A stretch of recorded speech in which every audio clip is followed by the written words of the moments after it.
కలిసి చదువుకుందాం. అపోస్తలుడైన పౌలు ఫిలెమోనుకు రాసిన మొదటి పత్రిక మొదటి అధ్యాయము 22వ వచనం అందరం కలిసి చదువుకుందాం. అంతేకాదు, నీ ప్రార్థనల మూలముగా నేను నీకు అనుగ్రహింపబడుదునని నిరీక్షించుచున్నాను గనుక నా నిమిత్తము బస సిద్ధం చేయి. కాబట్టి ఇక్కడ రాయబడిన మాట ఏంటంటే, అపోస్తలుడైన పౌలు ఫిలెమోనుకు రాస్తూ అంటాడు కదా, నా నిమిత్తము. కాబట్టి దానికి ముంగట ఒక మాట అంటాడు, అంతేకాదు నీ ప్రార్థనల మూలముగా నేను నీకు అనుగ్రహింపబడుదును. కాబట్టి ఇది చాలా ప్రాముఖ్యమైనటువంటి మాట. ఏంటంటే, నీ ప్రార్థన మూలమున నేను నీకు అనుగ్రహించబడును అంటే, మరొక నిఘంటువులో అనేక కోణాల్లో దాని గురించి సరైన విధానంలో చూసినట్లయితే, నీ ప్రార్థన ద్వారా, నీ ప్రార్థన వలన నేను నీ దగ్గరకు రావడానికి మార్గం చూపించబడుతుంది. మార్గం అని కాదు, ఇంకా త్వరగా రాబడుతుంది. నీ ప్రార్థన ద్వారానే నేను నీ దగ్గరికి త్వరగా వస్తాను. చూడండి, అపోస్తలుడైన పౌలు ఫిలెమోను మీద ఎంత భారం పెడుతున్నాడో చూడండి. తనకు కూడా అవసరమైందండి ప్రార్థన. నీ ప్రార్థన ద్వారానే నేను నీకు అనుగ్రహించబడతాను అంటున్నాడంటే, నీ ప్రార్థన నువ్వు ఎంత ప్రార్థన చేస్తావో అంత త్వరగా నేను నీ దగ్గరకు రాగలుగుతాను. ఇలా ఎందుకు ఈ మాట చదివిస్తూ వస్తున్నామంటే, పౌలు ఫిలెమోను దగ్గరికి వెళ్ళడానికి కావాల్సింది ఏంటంటే ప్రార్థన. దేవుడు మన దగ్గరకు రావాలంటే మనం చేయాల్సింది ఏంటంటే ప్రార్థన. ఏం చేయాలా? ప్రార్థన. వాస్తవానికి పౌలు చెప్పే మాట మనం అర్థం చేసుకున్నట్లయితే, ఫిలెమోనుకు చెప్తున్నాడు, నీ ప్రార్థన వలన నువ్వెంత ప్రార్థన చేస్తావో అంత నీ ప్రార్థన ద్వారా నేను నీ దగ్గరికి నడిపించబడతా, అంత త్వరగా వస్తా. అంటే ప్రార్థన చేసేటప్పుడు నీలో ఎంత ఆసక్తి ఉండాలి, భారం ఉండాలి, యథార్థమైన రీతిలో ప్రార్థించాలి. ఏదో నీకంటే పైవాడిగా ఉండాలని, వయసులో పెద్దవాడిని, విశ్వాసంలో పెద్దవాడిని అయి ఉండొచ్చు, నేను చెప్పానని ప్రార్థన చేయడం కాదు, కానీ నీకంటూ ఒక భారం ఉండాలి. నీకంటూ ఒక భారము, ఒక బాధ్యత, ఒక నిబంధనతో కూడినటువంటి జీవితం అవసరమని అపోస్తలుడైన పౌలు ఫిలెమోనుకు చెప్తూ వస్తున్నాడు. ప్రార్థన. నువ్వెంత ప్రార్థన చేస్తావో అంతగా నేను నీ సమీపంగా త్వరగా వస్తా. సో ఇప్పుడు పౌలు ఫిలెమోను కలుసుకోవాలంటే ఫిలెమోను ఏం చేయాలా? ప్రార్థన చేయాలి. ఎంత త్వరగా తనను కలుసుకోవడానికి ఆసక్తిగా ప్రార్థన చేస్తాడో, తనను కలుసుకోవాలన్న ఎంత భారముతో, తనను కలుసుకోవాలని ఎంత సంతోషంతో ప్రార్థన చేస్తాడో అంత త్వరగా అపోస్తలుడైన పౌలు ఫిలెమోను కలుసుకోవడానికి అవకాశం ఉంది. అయితే ప్రియులారా, ఇక్కడ ఒక మాట ఏంటంటే, దేవుని బిడ్డలుగా రక్షణ మారుమనసు బాప్తిసం పొంది ప్రభు సన్నిధిలో నివసిస్తూ సంఘంగా చేయబడిన మనం, ప్రతి క్రైస్తవుడు కూడా తాను ప్రార్థించాలి. ఎందుకు ప్రార్థించాలంటే, దేవుడు తనను కలుసుకోవడం కొరకు ప్రార్థించాలి. దేవుడు తన దగ్గరకు రావటం కొరకు ప్రార్థించాలి. దేవుడు తనకు సమీపంగా రావటం కొరకు ప్రార్థించాలి. ఎందుకొరకండి? దేవుడు సమీపంగా రావటానికి మనం ఎంత ప్రార్థన చేస్తామో అంతగా దేవుడు మన దగ్గరకు వస్తాడు. మన పితరుల యొక్క జీవితాలు చూడండి. అబ్రహాముతో దేవుడు స్నేహంగా ఎందుకు కలిగి ఉన్నాడు? ఎందుకంటే అబ్రహాములో ప్రార్థన ఉంది. ఎంతో గొప్ప ప్రార్థనాపరుడు. ఇంకా అపోస్తలుడైన పౌలుకి దేవుని కొరకు తోడుకుంటానికి కారణం ఏంటి? దేవుడే తన కృప ద్వారా తోడుకుంటానికి కారణం ఏంటంటే ప్రార్థన. ఎంతో మంది యొక్క జీవితాలు మనం చూసినట్టే, రాజైన దావీదు తనకు దేవుడు తోడుగా ఉండడానికి కారణం ఏంటి? ప్రార్థన. అంటే ప్రతి మనిషి కూడా గమనించాల్సినటువంటి ప్రాముఖ్యత ఏంటంటే, మనం చేసే ప్రార్థన ద్వారా దేవుడు మన దగ్గరకు రావడానికి ఇష్టపడతాడు. మనం ఎంత ప్రార్థన చేస్తామో అంతగా దేవుడు మన దగ్గరకు వస్తాడు. బహుశా మనం ప్రార్థన చేయటం కూడా ఆషామాషిగా, అలటోలిగా, ఏదో పిల్లలు కానీ ఏదో నవ్వుతూ మాటలు చెప్పినట్టుగా ఏదో చెయ్యాలని మనం ప్రార్థన చేస్తే దేవుడు అట్లాగే మన ఎడలో ఉంటాడు. మనం ఎంత భయభక్తులు కలిగి ఎంతగా దేవుణ్ణి కలుసుకోవాలన్న ఆసక్తితో దేవుడి రోజు నా దగ్గరకు రావాలి, నాతో మాట్లాడాలి, నన్ను దర్శించాలి, నన్ను సంధించాలి, నా జీవితం గురించి దేవుడు మాట్లాడాలి, నేను దేవుని స్వరాన్ని వినాలని ఎంత ఆసక్తితో అయితే మనం ప్రార్థిస్తామో అంతగా దేవుడు మన దగ్గరకు వస్తాడు. ఇప్పుడు చెప్పండి, దేవుడు మనకు దూరం ఉండడానికి కారణం ఏంటి చెప్పాలి? ఎందుకు? మన ప్రార్థనే, మనం చేసే ప్రార్థన దేవుడు మన దగ్గరకు వచ్చేటట్టు ప్రార్థన చేయాలి. మనం అర్థమవుతుందండి? ఎవరి దేవుడు? ఆకాశం మహాకాశం పట్టజాల గొప్ప దేవుడు. ఎవరి దేవుడు? సర్వ సృష్టిని తన నోటు వాక్కు చేత సృష్టించిన దేవుడు. ఎవరి దేవుడు? మానవుడికి సహాయం చేసేవాడు. ఎవరి దేవుడు? మానవుడికి రక్షణ ఇచ్చినవాడు. ఎవరి దేవుడు? మానవుని మరణం నుండి తప్పించిన దేవుడు. మరి ఇంత గొప్ప దేవుడు మన దగ్గరికి రావాలంటే వెండి బంగారములు మనం దేవుని మందిరం తెచ్చి ఇచ్చిన రాడు. మనకున్న ఆస్తి మొత్తం, ఐశ్వర్యం మొత్తం అన్ని దేవునికి ఇచ్చిన రాడు. ఏమి వేల కోట్లు ఆస్తుంది అదంతా దేవునికి ఇచ్చిన రాడు. మరి ఎలా వస్తాడు? ప్రార్థన. ఒక ప్రార్థన, మనం చేసే ప్రార్థన దేవుడు మన దగ్గరకు రావటానికి మార్గం సరళం చేసింది. మనం చేసే ప్రార్థన దేవుడు మన దగ్గరకు వచ్చి మనతో నివసించడానికి ఉపయోగపడేది. అందుకే ప్రియులారా, తప్పుగా అర్థం చేసుకోవద్దు. ఈ రోజుకి మనకు దేవుడు మనకు దూరం ఉంటున్నాడంటే ఒకటే కారణం, మెయిన్ ప్రార్థన అన్నది మన జీవితం నుండి దూరం అయిపోయింది. చేయటానికి అందరం ప్రార్థన చేస్తున్నాం, కానీ దేవుడు మన దగ్గరకు వచ్చే అటువంటి ప్రార్థన మనం చేయలేకపోతున్నాం. దేవుడు మన దగ్గరకు మనకు సమీపంగా వచ్చే అంత ప్రార్థన మనం చేయలేకపోతున్నాం. ఆదివారం కూడా చూస్తూ వచ్చాం కదా, పౌలు ఏమంటాడు ఫిలోమోనుకు రాస్తూ, నేను చెప్పిన దానికంటే నువ్వు ఎక్కువ చేయగలవని నమ్మకం నాకుంది అంటున్నాడు. అంటే అర్థం ఏంటి? ఎక్కువైన విధానంలో. ఈరోజు మన ప్రార్థన ఎలా ఉండాలంటే, ఇప్పటి వరకు చేసిన ప్రార్థనలు కాదు, ఈ రోజు వరకు మనం మొరపెట్టిన ప్రార్థనలు కాదు. ఇప్పుడు మన ప్రార్థన ఎలా ఉండాలంటే, దేవుడే మన దగ్గరకు రావాలి, దేవుడు మనం దర్శించడానికి రావాలి, దేవుడు మనకు సమీపంగా రావాలి, దేవుడు మనలో నివసించడానికి రావాలి. అది ప్రార్థన. అంత గొప్ప ప్రార్థన మనం ఈరోజు చేయాలి. మనం అనుకోవచ్చు, బ్రదర్ దేవుడే మన దగ్గరకు వచ్చి అంత ప్రార్థన మనం చేయగలమా? ఎస్, చేయగలం. ఎందుకు చేయగలం చెప్పమంటారా? స్వరక్తం ద్వారా సంపాదించబడ్డాం. అంటే యేసు ప్రభు వారి యొక్క స్నేహితులు, అంటే యేసు ప్రభు వారికి మన సహోదరులమే. యేసు ప్రభు వారి యొక్క అనుభవంలో మనం ఉన్నప్పుడు మన దగ్గరికి దేవుడు ఖచ్చితంగా వస్తాడు. మన దగ్గరకు వస్తాడు. మన ప్రార్థన కూడా దేవుడు వింటాడు. దావీదు భక్తుడు కూడా అంటాడు, కీర్తనల గ్రంథం 18వ అధ్యాయంలో, నేను తన ఆలయమును మొరపెట్టగా నా మొర ఆయన చెవుల్లో వచ్చాను.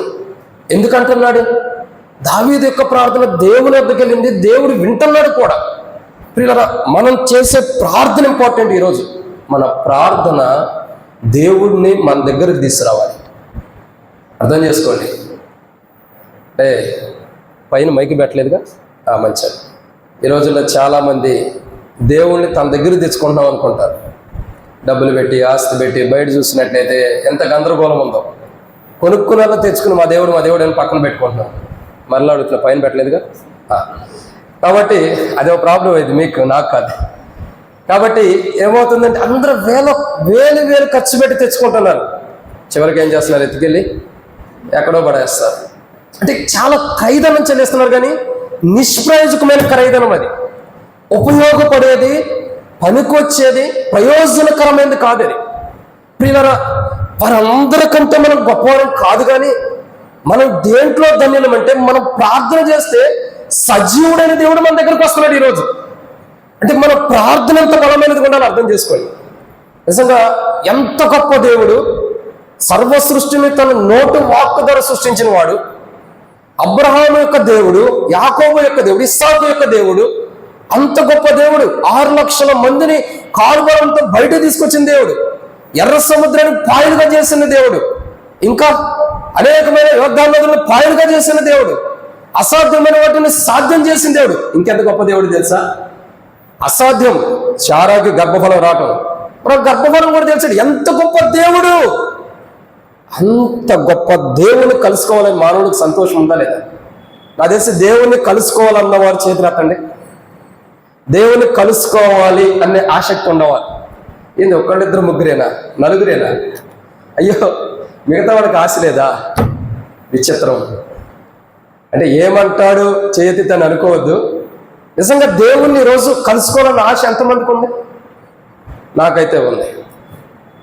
ఎందుకంటే ప్రియులారా, ఈరోజు మనం చేసే ప్రార్థన దేవుడు మన దగ్గరికి రావాలి, మనం దేవుని కలుసుకోవాలి. ఎన్నడూ నీ జీవితంలో కలుసుకోని దేవుడు, ఎప్పుడు కూడా చూడనటువంటి దేవుడు, ఎన్నడూ నువ్వు దేవుణ్ణి పూర్తిగా తెలుసుకోలేనటువంటి దేవుడు, అంత గొప్ప దేవుడు ఈరోజు నిన్ను కలుసుకోవడానికి సిద్ధంగా ఉన్నాడు. ఆయన నిన్ను కలుసుకోవాలంటే నీ ప్రార్థన ఆయన కలుసుకోవడానికి అవసరం. నిజంగా ఒక గొప్ప ప్రార్థన మనం చేస్తే దేవుడు మనం కలుసుకుంటాడు. అయితే సరే, దేవుడు మనం కలుసుకుంటాడు. కలుసుకుని ఏం చేస్తున్నాడు? మనం ప్రార్థన చేస్తే మన దగ్గరకు వస్తున్నాడు. మనం ప్రార్థన చేస్తే మనల్ని కలుసుకుంటున్నాడు. మనం ప్రార్థన చేస్తే మనల్ని కలుసుకుని మన దగ్గరకు వచ్చి దేవుడు మనకి ఏం చేస్తున్నాడంటే, బైబిల్లో 5 విషయాలు ఉన్నాయి. 7 విషయాలు చెప్పడానికి సమయం లేదు. అయితే అవి కూడా క్లుప్తంగా త్వరగా ముగిద్దాం. వాటిని ధ్యానించే మనకు ప్రభు నాటి కనుక చిన్న ప్రార్థన.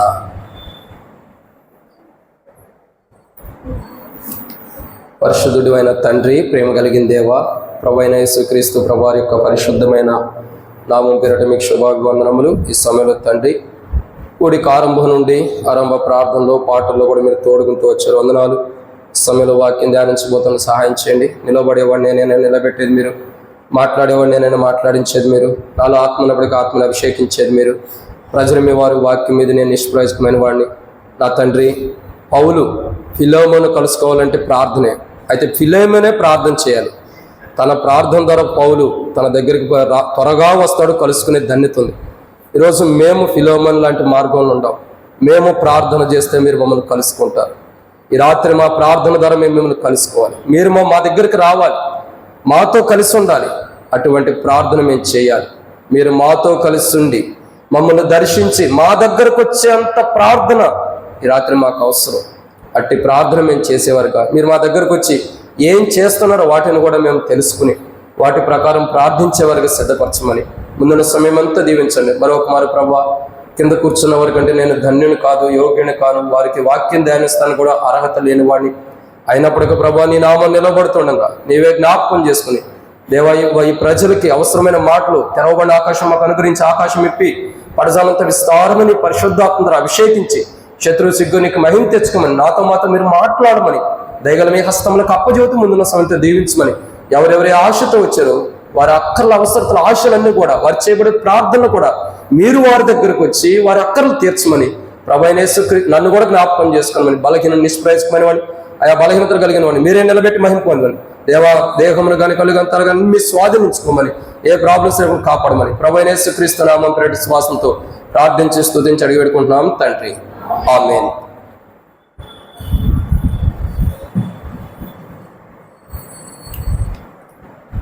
కాబట్టి ప్రియులారా, ఇక్కడ ఒక మాటను మనం జాగ్రత్తగా గమనిస్తున్నాం.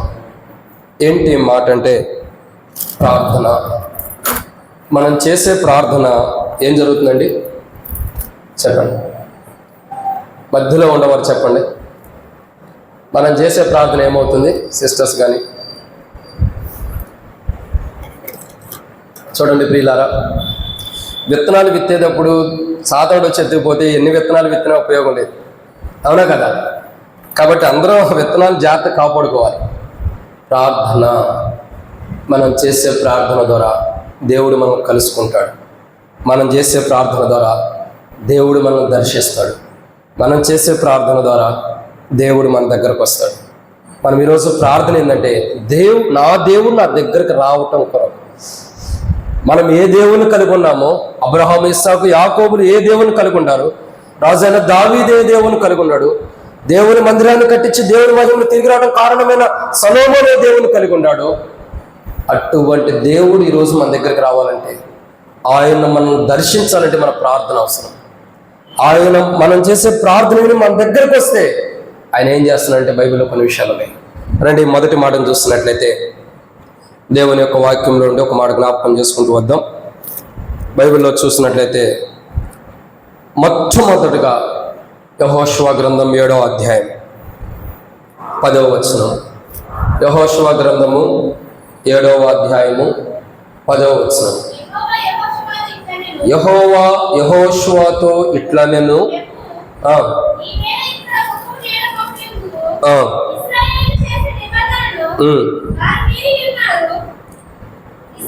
యెహోషువ గ్రంథం 7వ అధ్యాయము 10-11 వచనాలు.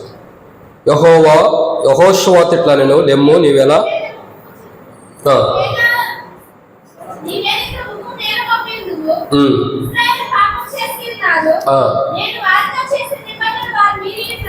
చాలా. కాబట్టి ఇక్కడ మొదటి మాటను చూస్తున్నాము. ఏమని రాయబడుతూ వచ్చింది చూడండి. యెహోషువ ప్రార్థన చేస్తున్నాడు. మీరు 7వ అధ్యాయం మొత్తం తర్వాత చదివినట్లయితే 7వ అధ్యాయంలో యెహోషువ ప్రార్థనా జీవితం 4వ వచనం కాడి నుంచి తన గుండె చెదిరిపోయి, ఒక రకంగా చెప్పాలంటే గుండెలు కరిగిపోయినప్పటి నుండి ఆ తర్వాత నుండి ఒక పరిస్థితి నుండి యెహోషువ ప్రార్థన చేస్తున్నాడు దేవుని సన్నిధిలోకి వచ్చి. అయ్యా, మేము చిన్న గ్రామం మీదకే మరి యుద్ధానికి వెళ్ళి ఉండాం, చిన్న గ్రామం మీదకే వెళ్ళాం, కానీ ఓటమి ఎందుకైంది, ఇంతమంది దేవుని ప్రజలు ఎందుకు చనిపోయారు అని బాధతో ఉంటూ వచ్చాడు. అప్పుడు దేవుడు మాట్లాడుతున్నాడు. యెహోషువ చేసిన ప్రార్థన దేవుడు విని యెహోషువ దగ్గరికి దేవుడు వచ్చాడు. ఏం చేశాడు దేవుడు? యెహోషువ దగ్గరకు వచ్చాడు. వచ్చి ఏం చేస్తున్నాడు? ఇశ్రాయేలీలో పాపం ఉంది. ఏం చెబుతున్నాడండి? ఇశ్రాయేలు పాపం చేసి ఉన్నారు. కాబట్టి దేవుడు యెహోషువ చేసిన ప్రార్థన విని యెహోషువ దగ్గరకు వచ్చి దేవుడు ఏం చేస్తున్నాడంటే ఏదైతే పాపం ఉందో ఆ పాపం తీసేయడానికి ఇష్టపడుతున్నాడు. ఏం చేస్తున్నాడండి? ఏదైతే పాపం ఉందో దాన్ని తీసివేయడానికి ఇష్టపడుతున్నాడు. నిజంగా చూడండి, యెహోషువ దేవుని దగ్గరకు వచ్చి ప్రార్థించాడు. దేవుడు ప్రత్యక్షమై యెహోవా ప్రత్యక్షమై యెహోషువతో ఏమంటున్నాడు? ఇశ్రాయేలీలు పాపం చేస్తున్నారు. మరి ఎవరు చెబుతున్నారు ఈ మాట? దేవుడే చెబుతున్నాడు. చూడండి, భూమియు ఆకాశము సృష్టించిన దేవుడు, అబ్రహాము ఇస్సాకు యాకోబుల యొక్క దేవుడు, ఆ దేవుడే ఎవరితో చెబుతున్నాడు? యెహోషువతో చెబుతున్నాడు. యెహోషువకు ప్రత్యక్షమై యెహోషువ చేసిన ప్రార్థన దేవుడు విని యెహోషువ దగ్గరకు దేవుడు వచ్చి యెహోషువ చేసిన ప్రార్థన దేవుడు తన దగ్గరకు వచ్చేటట్టు చేసింది.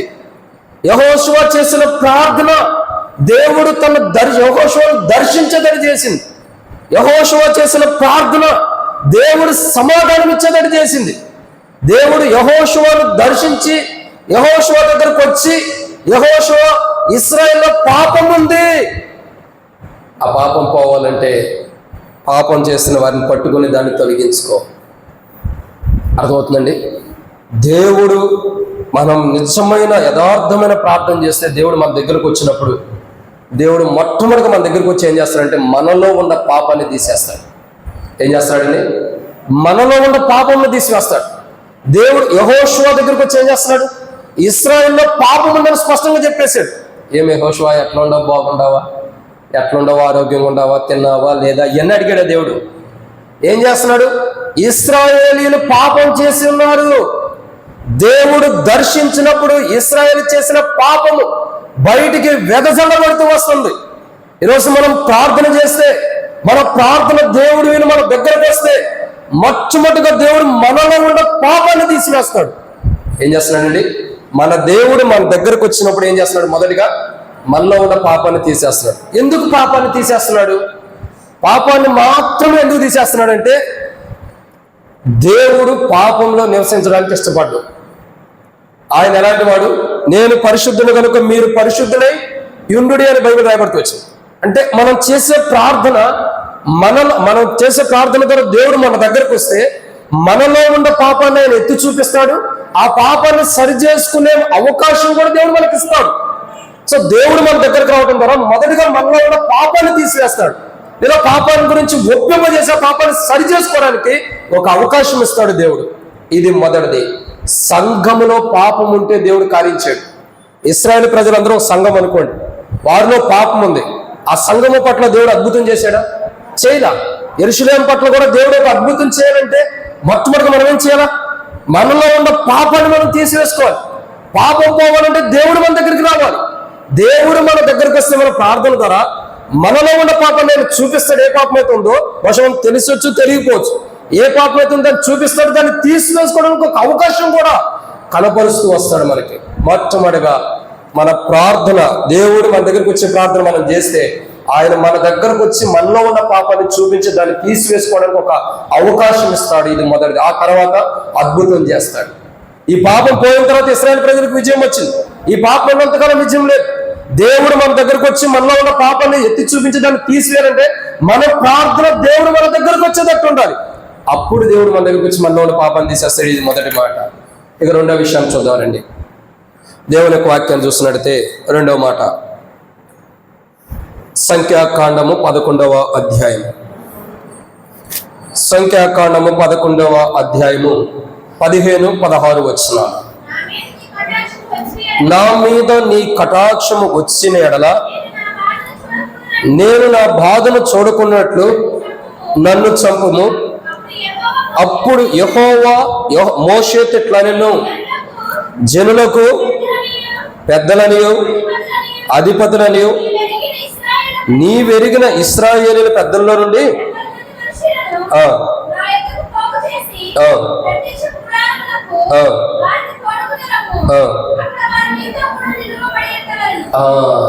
అసలు ఈ మాటలన్నీ దేవుడు ఎందుకు మాట్లాడుతున్నారు తెలుసా అండి?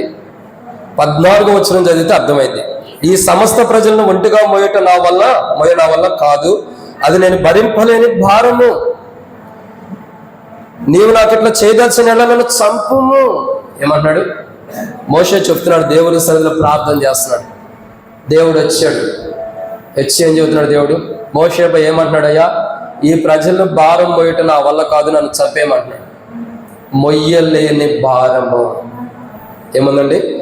మోయలేనంత భారము. ఒక రకంగా చెప్పాలంటే భరించలేనంత భారం ఎవరి మీద ఉంది? మోషే మీద ఉంది. ఇప్పుడు దేవుడు ప్రత్యక్షమే 16వ వచనంలో మోషే చేసిన ప్రార్థన దేవుడు అన్నాడు. ఆ ప్రార్థన ద్వారా దేవుడు మోషే దగ్గరికి వచ్చామంటాడు, ఓహో నువ్వు మనుషులను భరించలేవు, ఇదే కదా, దీనికి ఒక మార్గం చూపిస్తా నేను. నువ్వు భరించలేని భారం నీ మీద నేను పెట్టను. నీ మీద ఏదైతే భరించలేని భారం ఉందో దాన్ని సులువుగా చేసేస్తా. నీ ఇంటి వారిని నువ్వు భరించలేకపోతున్నావు, నీ కుటుంబీకులను భరించలేకపోతున్నావు, నీ తోటి వారిని భరించలేకపోతున్నావు, వారిని పోషించలేక లేదా వారిని సరైన విధంగా పెంచలేక నీ వల్ల కావట్లేదేమో. నీ కన్న బిడ్డలే, నీ ఇంటి వారే, నీ భర్తే, నీ భార్య, నీ పిల్లలే నీకు భారముగా ఉండొచ్చు. అయితే ఎవరు ఎంత భారముగా ఉందా, ఎవరెంత మన పైన భారముగా ఉన్నప్పటికీ ఆ భారమును తీసివేయడానికి దేవుడు మన దగ్గరకు వస్తున్నాడు. మోషే భరించలేనంత భారం మోషే మీద ఉంది. తాను భరించలేనంత భారం మోషే మీద ఉంది. తన భారాన్ని భరించలేకపోతున్నాడు. ఇంకేమంటాడు? ఈ భారం భరించలేని నన్ను చంపే ప్రభు అంటున్నాడు. నన్ను ఈ భారాన్ని భరించాల్సిన స్థితి ఉంటే నేను బ్రతకను వేస్తే నన్ను చంపేయన్నాడు దేవుని దగ్గరకు వచ్చి. చూడండి ఎంత గొప్ప మోషే. ఇశ్రాయేల్ ప్రజలు బయటకు తీసుకొచ్చిన మోషే, అద్భుతాలు చేసిన మోషే, ఫరోకు బుద్ధి చెప్పిన మోషే, ఎంత గొప్ప మోషే. ప్రజలను చూసేమన్నాడు, వీళ్ళ మొయిట నా వల్ల కదా నన్ను చంపేయి. మరణాన్ని కోరుకుంటున్నాడు. భారం భరించలేకపోతున్నాడు. భరించలేనంత భారము కలిగిన మోషేకి దేవుడు ఏం చేశాడు? మోషే ప్రార్థన దేవుడు విని మోషే దగ్గరకు వచ్చి తానుకున్న పరిస్థితిని తెలుసుకున్నాడు. నువ్వు భరించలేకపోతున్నావు ఈ ప్రజల్ని. అయితే దేవుడే చెబుతున్నాడు, అప్పుడు యెహోవా మోషేతో ఇట్లా, నేను జనులకు అధిపతులనియు జనుల పెద్దలనియు అధిపతులని నీవు ఎరిగిన ఇశ్రాయేలు పెద్దలను 70 మంది మనుషులను నా యొద్దకు పోగు చేసి ప్రత్యక్ష గుడారముకు వారిని తీసుకొని రమ్మ, అక్కడ వారు నీతో కూడా నిలవబడేవాళ్ళు. దేవుడు చెబుతున్నాడు. తన భారమును తీసివేయడానికి దేవుడు ఒక మార్గం చూపిస్తున్నాడు. తన మీద ఉన్న భారము తొలగిపోవడానికి దేవుడు ఒక మార్గం చూపిస్తున్నాడు. ఏ భారం అయితే తన మీద ఉందో, ఏ భారం అయితే తన మీద పెట్టబడుతూ వచ్చిన భారం తొలగిపోవడానికి, ఆ భారం నుండి తప్పించబడటానికి దేవుడు ఒక మార్గం చూపిస్తున్నాడు. ప్రియుడా, ఈరోజు నువ్వు ఏ భారంతో ఇక్కడికి వచ్చావో తెలియదు. ఎటువంటి భారము నీ హృదయంలో భారముగా ఉందో తెలియదు. దేన్ని బట్టి నీ హృదయం భారముగా ఉందో తెలియదు. దేన్ని బట్టి నీ హృదయం బరువెక్కిపోయిందో తెలియదు. అయితే ప్రభు ఒక మాట అంటాడు, మత్తయి సువార్త 11:28 వచనంలో, ప్రయాసపడి భారం వస్తున్న సమస్య ద్వారా నా యొద్దకు నేను మీకు విశ్రాంతి. ఈ రాత్రి ప్రభు నువ్వు చేసే ప్రార్థన బట్టి నీ హృదయంలో ఇన్ని రోజుల నుంచి ఏ భారం అయితే ఉందో, ఏ భారం అయితే నువ్వు ప్రజలకి, మనుషులకి, అనేకులకు చెప్పుకోలేక నీకు నువ్వే నీ భారాన్ని భరిస్తున్నావో, ఆ భారాన్ని తీసివేయడానికి దేవుడు సిద్ధంగా ఉన్నాడు. ఇన్ని దినములను ఒక్కడమే భరిస్తూ వచ్చావు ఆ భారం. అందరికి చెప్పుకోలేక, ఎవరికి చెప్పుకోలేక, నీలో నువ్వే కుంగిపోయి కృషించిపోయి కన్నీటితో దిగమింగుకుంటూ చెప్పుకోలేని స్థితిలో ఎంత బాధతో నువ్వు ఉన్నావో అంత భారం అంతా కూడా ఈరోజు దేవుడు తీసేస్తాడు. అయితే నువ్వు భరించలేనంత భారం, హృదయం బరువెక్కిపోయినంత భారం నీ హృదయంలో ఉంది. నీ హృదయమే బరువెక్కిపోయింది. అంత భారం పోవాలంటే దేవుని దగ్గరకు రావాలి. దేవుడిని దగ్గరకు రావాలంటే దేవుడు నీ దగ్గరకు వచ్చే ప్రార్థన నువ్వు చేయాలి. దేవుడు నిన్ను కలుసుకునేటువంటి ప్రార్థన అంత యథార్థమైనది, అంత సత్యంతో కూడిన ప్రార్థన నువ్వు చేస్తే దేవుడు నిన్ను కలుసుకుంటాడు. నీలో నాలో ఉన్న పాపాన్ని తీసివేస్తాడు. 2, నీ హృదయం ఏదైతే భారం బరువెక్కిపోయిందో ఆ బరువును కూడా తీసేస్తాడు. ప్రయాసపడి భారం వస్తున్న సమస్య నా దగ్గర రమ్మన్నాడు. ఈరోజు నీ భరించలేని బరువు ఏదైతే ఉందో ప్రభు దగ్గర తీసుకురా. మొదట నువ్వు ప్రభు నీ దగ్గరికి రావటానికి మార్గాన్ని సరళం చేసుకోవడానికి ప్రార్థన చేయి. తర్వాత ప్రభువుని అడుగు. నీ మీద ఉన్న భారం ఏదైతే ఉందో భారం తొలగించి వేస్తాడు. మోషే మీద ఉన్న భారాన్ని దేవుడు తీసేయడా లేదా? 14-15 వచనంలో మోషే చనిపోవడానికి కూడా ఇష్టపడుతున్నాడు ఆ భారం పోయిలాక. 16 వచనంలోకి వచ్చేదానికి 17 వచనంలో దేవుడు చెబుతున్నాడు, నువ్వు దాని గురించి ఏం బాధపడద్దు. నేను వచ్చే నీ దగ్గరికి, నేను నిన్ను దర్శిస్తున్నా, నీకు సమీపంగా ఉండా. నేను లేకపోతే నువ్వు చనిపో, నేను ఉన్నా కదా, నేను ఆ భారాన్ని తీసేస్తానని సర్వశక్తిమంతుడైన దేవుడు మోషే దగ్గరకు వచ్చి మోషే గుండె బరువెక్కిపోయినప్పుడు బరువెక్కిన భారాన్ని దించేసాడు దేవుడు. ఈరోజు నువ్వు ఎటువంటి బరువుతో, ఎటువంటి భారంతో దేవుని దగ్గరకు వచ్చినా భారాన్ని తీసివేస్తాడు. ఇది అన్నమాట. 2, 3వ విషయాన్ని చూద్దానండి. త్వరగా ముగిస్తాం, టైం లేదు. ప్రార్థనలోకి వెళ్దాం. 3వ మాట, నిర్గమాకాండం 14వ అధ్యాయం 15వ వచనం. నిర్గమాకాండం 14వ అధ్యాయం 15వ వచనం.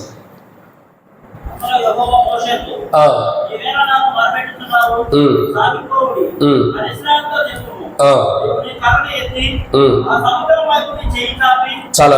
కాబట్టి ఇక్కడ రాయబడిన 3వ మాట ఏంటంటే, మోషే దేవుని ప్రజలు పరిస్థితులు దారుణంగా ఉండి, దేవుని ప్రజలకి శత్రువులందరూ కూడా దేవుని ప్రజల మీదకి వస్తున్నారు. సముద్రం అడ్డుగా ఉంది. ఇప్పుడు దేవుడు ఏం చేస్తున్నాడు? మోషే ప్రార్థించగా దేవుడు మోషే దగ్గరకు వచ్చి, మోషే నువ్వెలా నాకు మొరపెట్టుచున్నావు, సాగిపోడి అని చెబుతున్నాడు. ప్రియులారా, దేవుడు మన దగ్గరకు వస్తే ఏ చిక్కులైతే మనకు అడ్డంగా ఉండేవో, ఏ శత్రువులైతే మన మీద పడి మనకు నష్టం చేయాలనుకున్నారో వాటన్నిటిలో నుంచి మనల్ని దేవుడు బయట తీసుకొస్తాడు. ఎటువంటి బంధకాలు ఉండా, ఎటువంటి పరిస్థితులు మనకు బంధించబడి ఉండా, శత్రువులు మన మీదకి దండెత్తొచ్చినా, ఎందుకంటాడు నీ కుడి పక్కన 10,000 మంది పడినను అపాయం రాదు, నువ్వు భయపడవసరలా. ఎందుకు భయపడవు? ఎందుకంటే ఆయన తోడుగా ఉంటున్నాడు. ఆయన నీ దగ్గరకు వచ్చాడు. ఈరోజు మన ప్రార్థన ద్వారా దేవుడు మన దగ్గరకు వస్తే ఏవైతే బంధించబడి ఉంటాయో ఆ బంధకాలు ఉంటే, ఆ ద్వారములు ఉంటే, ఆ బంధ ఏవైతే మనకు అడ్డుగా ఉంటే వాటి నుండి ద్వారాలు తెరవబడతాయి. 2, మన శత్రువులు మన మీదకి రాకుండా కూడా దేవుడు మనకు కాపాడుతాడు. శత్రువుకే నష్టం వస్తుంది కానీ మనకు లేదు. ఇశ్రాయేలు ప్రజలు ఎర్ర సముద్రం దాటి వెళ్ళిన తర్వాత వారికి నష్టం జరిగింది. దాటి వెళ్ళేటప్పుడు వారు బాగా నిలిపారు. తర్వాత వచ్చిన శత్రువులకు కదా నష్టం జరిగింది. దేవుడు ఇశ్రాయేలు ప్రజలకు ఏ నష్టమైనా వచ్చేటట్టు చేసాడా? లేదు. కాబట్టి దేవుడు మన దగ్గరకు వస్తే మనకి ఏ నష్టం కలగకోకుండా, శత్రువులు మన దగ్గరికి సమీపించుకోకుండా, ఏ కీడు మనకు రాకుండా దేవుడు మనకి ద్వారాలు తెరిచి మనల్ని ఆ ద్వారంలో కూడా నడిపిస్తాడు. ఆ బంధకాలన్నీ కూడా తెంపేసి ఒక మంచి మార్గంలో నడిపిస్తాడు దేవుడు మన దగ్గరకు వస్తే శత్రువులు ఎవరో మనకేం చేయరండి. ఈ రోజుకి మనం శత్రువు ద్వారా శోధించబడి, శత్రువు మన దగ్గరికి రాని, శత్రువు అనేక క్రియలు మన మీద చేయని, ఇవన్నీ ఎందుకు జరుగుతున్నాయి అంటే దేవుడు మన దగ్గరికి రావట్లా. దేవుడు ఉన్న చోట శత్రువు రావడానికి ఇష్టపడతాడా? ఇష్టపడడు. ఎందుకంటే నిలవబట్టాలు కూడా అర్హత ఉండదు వాడికి. కాబట్టి దేవుడు మన దగ్గరకు వస్తే ఎటువంటి పరిస్థితులకైనా సమాధానం ఉంది. ఎటువంటి బంధకాలకైనా సరే ద్వారము, అరణ్యములో త్రోవను కలుగు చేయవాడు, ఎడారిలో నదులు పార చేయగలిగిన వాడు, అంటే ఆయనకు అసాధ్యమైంది లేదు. నేను నా జీవితంలో ఎటువంటి పరిస్థితిలో కూరుకుపోయినా వాటి నుంచి ఒక మార్గం చూపించగలడు ఆయన. వాటి నుండి ఒక ద్వారం, ఒక మార్గము, బయటికి వెళ్ళేది. చిక్కబడిన నీవు బయటికి ఎలా వెళ్ళాలో ఒక మార్గాన్ని, ఒక అవకాశాన్ని చూపించగలిగిన వాడు. అయితే మనం ఏం చేయాలి? ఆయన మన దగ్గరికి వస్తే అవన్నీ జరుగుతాయి. ఆయన మన దగ్గరికి వస్తే పాపం పోతుంది. ఆయన మన దగ్గరికి వస్తే ఏం జరుగుతుంది? రెండోదిగా భారం తీసేయబడుతుంది. ఆయన మన దగ్గరికి వస్తే శత్రువులు మన మీద సమీపించుకోకుండా మన ఎదుటి ఉన్నటువంటి ఆ బంధకంలో నుండి ఒక మార్గం మనకు దేవుడు చూపిస్తాడు, ఎడారిలో నదులు పారు చేసినట్టు. ఇది 3వ మాట. 4వ విషయం, 4వ మాట చూసినట్టయితే నిర్గమాకాండం 10వ అధ్యాయం 17 వచనం నుండి 19 వచనం వరకు. నిర్గమాకాండం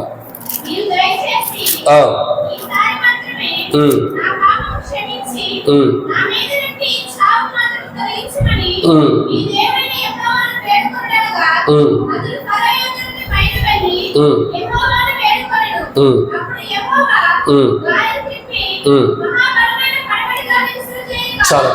కాబట్టి ఇక్కడ మోషే ప్రార్థన చేశాడు. ఎవరి కొరకు చేశాడు? ఎవరి కొరకు? ఫరో కొరకు. ఇప్పుడు ఫరో పరిస్థితి ఏమవుతుంది? ఫరో ఒక మాట అంటాడు, ఈ చావు నుండి ఏం చేయాలా? తప్పించబడినట్లు. ఏదైతే చావు ఉందో నా మీద నుండి ఈ చావు మాత్రం తొలగించమని మీ దేవుడైన యెహోవాను వేడుకోనాడు అనగా అతడు ఫరో యొద్ద నుండి బయలు వెళ్ళి యెహోవాను వేడుకోలేను. ఇప్పుడు ఏం జరుగుతుంది? చావు తప్పించబడుతుంది. ఎవరు తప్పించబడింది? ఫరోకి ఏమవుతుంది? ఏదైతే మరణం ఉందో అది తప్పించబడుతుంది. సరే, ఫరో స్థితిగతులు ఎలా ఉన్నప్పుడు కూడా అప్పటికి దేవుడు తప్పించాడా లేదా? మోషే వెళ్ళి ప్రార్థన చేస్తూ వచ్చాడు, అయ్యా ఫరో పశ్చాత్తాపడుతున్నాడు, సరి చేసుకున్నాడు, ఎట్టగొట్టున్నాడు, అతను మరణం అంటే నువ్వు తప్పించు ప్రభు అనగానే, అతను మరణం తప్పించమనగానే తప్పించబడుతూ వచ్చింది.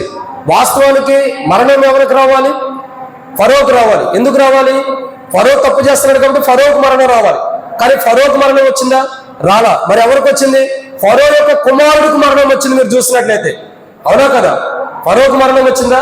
లేదు. ఇశ్రాయేలు ప్రజలు చివరిసారిగా ఐగుప్తు నుంచి బయటకు వచ్చేటప్పుడు దేవుడు చేసిన అద్భుతం ఏంటి తెలుసా?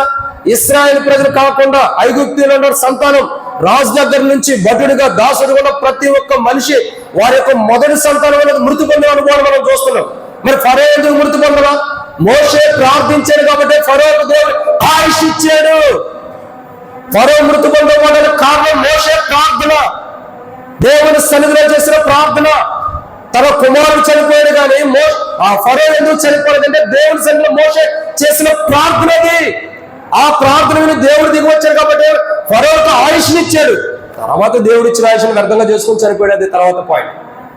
కాబట్టి దేవుడు మన దగ్గరికి వస్తే చావు నుండి తప్పిస్తాడు, మరణం నుండి తప్పిస్తాడు, మరణపు వేగం నుండి తప్పిస్తాడు, మరణపు భారం నుండి తప్పిస్తాడు, మరణకరమైన రోగం నుండి తప్పిస్తాడు, మరణకరమైన పరిస్థితుల నుండి తప్పిస్తాడు. దేవుడు మన దగ్గరకు వస్తే మరణము నుండి ఆయన తప్పిస్తాడు. అందుకే మరణం తప్పించుట యెహోవా వశము. దేవుడు మన దగ్గరకు వస్తే, మన ప్రార్థన విని మన దగ్గరకు వస్తే, మొదటిగా మనలో ఉన్న పాపాన్ని తీసేస్తున్నాడు, రెండు మన మీద భారాన్ని తీసేస్తున్నాడు, మూడవదిగా ఏం చేస్తున్నాడు? శత్రువు మన మీదకి రాకుండా మనకు మార్గం సరళం చేస్తున్నాడు. నాలుగోదిగా మన ప్రార్థన, దేవుడు మన దగ్గరకు వస్తే, మన ప్రార్థన విని దేవుడు వస్తే, నాలుగోదిగా మరణం నుండి తప్పిస్తున్నాడు దేవుడు. ఇక 5వ మాట చూద్దామండి. 5వ మాట చూస్తున్నట్లయితే ఆదికాండం 25వ అధ్యాయం 21వ వచనం. ఆదికాండము 25వ అధ్యాయం 21వ వచనం.